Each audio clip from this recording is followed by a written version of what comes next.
ஒரு ஸ்டூடெண்டா இருக்கிற எனக்கு என்ன நான் எக்ஸ்பெக்ட் பண்றேனோ அது அப்படியே நீங்க வந்து அந்த இந்த 10 வர வகுப்புலயும் வந்து இந்த அடிப்படை வகுப்புல எனக்கு கிடைச்சது. இந்த யூடியூப் அப்புறம் அந்த வீடியோஸ்ல பார்த்து கத்துக்கிட்டது தான். ஸோ அந்த நேரத்துல எனக்கு இயற்கையாவே இந்த ஜாதகம் பார்க்கணும், இந்த ஜோசியத்தை பத்தி படிக்கணும் அப்படின்லாம் ஒரு எண்ணம் இருக்கும்.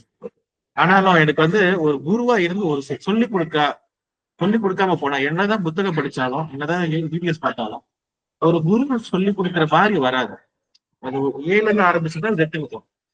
இப்ப நம்ம கலந்து படிக்கும் போது அங்கங்க படிச்சோம்னா அந்த மெயின் பிக்சர்ல நம்மளோட பசல் எங்க தெரியுது எங்க இருக்குது எங்க இல்ல அப்படிங்கறது வந்து நம்மளால கண்டுபிடிக்க முடியாது.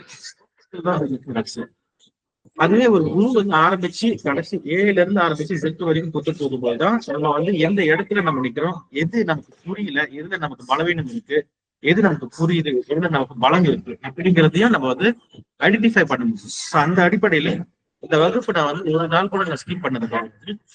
ஒவ்வொரு இடத்துலயும் நான் வந்து வரிசையா வரும்போது இப்போ இந்த நிலைமையில இருக்கும்போது அடிப்படை ஒவ்வொரு கிரகம் வந்து அதனுடைய பங்களிப்பு என்ன, ஒரு கட்டம் அதனுடைய பங்களிப்பு என்ன, நம்ம எந்த இடத்துல எல்லாம் பார்க்கணும், பொதுவா எந்தெந்த இடத்துல நம்ம மிஸ் பண்ணுவோம், ஜாதகம் பாக்குறவங்க பலன் சொல்றவங்க எந்தெந்த இடத்துல தவறு செய்வாங்க இல்ல மிஸ்கன்செப்ஷன் நடக்கும், அதெல்லாம் நீங்க வந்து அனுபவ ரீதியா சுட்டி காட்டும் போது எங்களை மாதிரி வந்து ஒரு புதுசா கத்துக்க வர்றவங்களுக்கு இது வந்து ஒரு ஆரம்பத்திலேயே கரெக்டான ஒரு கைடன்ஸ் கொடுக்கறதுனால இப்படி எல்லாம் நடக்கிறதுக்கு வாய்ப்பு இருக்கு அப்படின்னு சொல்லிட்டு நாங்க முன்கூட்டியே வந்து ஒரு ஒரு தயார் நிலையில இருந்துருவோம்.